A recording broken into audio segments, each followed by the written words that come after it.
ஒரு அருமையான அதே சமயம் ரொம்ப ஹெல்தியான செம்ம டேஸ்டியாக இருக்கக்கூடிய ஒரு பாயசம் ரெசிபி தான் பார்க்க போகிறோம். அது கோதுமை ரவையில் செய்ய போகிறோம். இப்போ குக்கரில் எண்ணெய் சேர்த்துக்கோங்க. ஒரு 2 டேபிள் ஸ்பூன் அளவுக்கு சேர்த்துட்டு 1.5 கப் அளவுக்கு கோதுமை ரவையும் சேர்த்து நல்லா வறுத்து விட்டுக்கோங்க. இதிலேருந்து ஒரு நல்ல வாசனை வரும், அது வரைக்கும் வறுத்து விடுங்க. கூட ஒரு 2 பிஞ்ச் அளவுக்கு உப்பும் சேர்த்துக்கோங்க.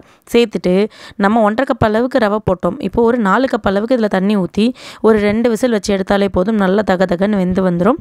2 விசில் வச்சு நல்லா ஆறுனதுக்கப்புறம் ஓப்பன் பண்ணி திரும்ப ஸ்டவ்வில் வச்சு இப்படி கட்டியாக இருந்ததுன்னா அளவாக தண்ணி சேர்த்துக்கோங்க. அடி பிடிக்காத அளவுக்கு பார்த்துக்கோங்க.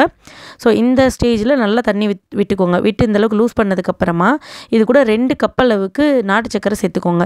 சேர்த்துட்டு அதை நல்லா கலந்து விட்டுக்கோங்க. என்ன தான் நம்ம நாட்டு சக்கரை சேர்த்தாலும் கொஞ்சம் அந்த ஒரு சுருக்குன்னு ஒரு இனிப்பை தூக்கி கொடுக்குறது வந்துட்டு ஒயிட் சுகர் தான்.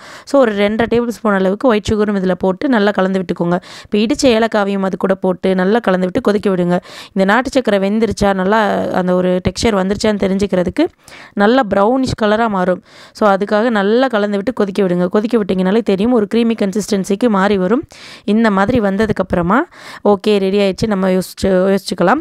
அடிப்பிடிக்காத அளவுக்கு வேக விட்டுக்கோங்க. இப்போ உங்களுக்கு இந்த திக்னஸ் இவ்வளோ வேண்டாம், கொஞ்சம் தண்ணியாக வேணால் லைட்டாக தண்ணி ஊற்றிக்கோங்க. ஃபைனலாக நம்ம டைலூட் பண்ணிடலாம். ஸோ இப்போ ஒரு கடாயில் நெய் சேர்த்துட்டு அது கூடவே உடச்சி வச்ச முந்திரியும் திராட்சையும் போட்டு நல்லா வறுத்துட்டு அந்த திராட்சை முந்திரியும் மட்டும் இந்த பாயசத்தில் எடுத்து போட்டுட்டு அதே நீல அரைமுடி தேங்காவை துருவி நல்லா செவக்க வறுத்து இதையும் தூக்கி அதில் கொட்டிடுங்க.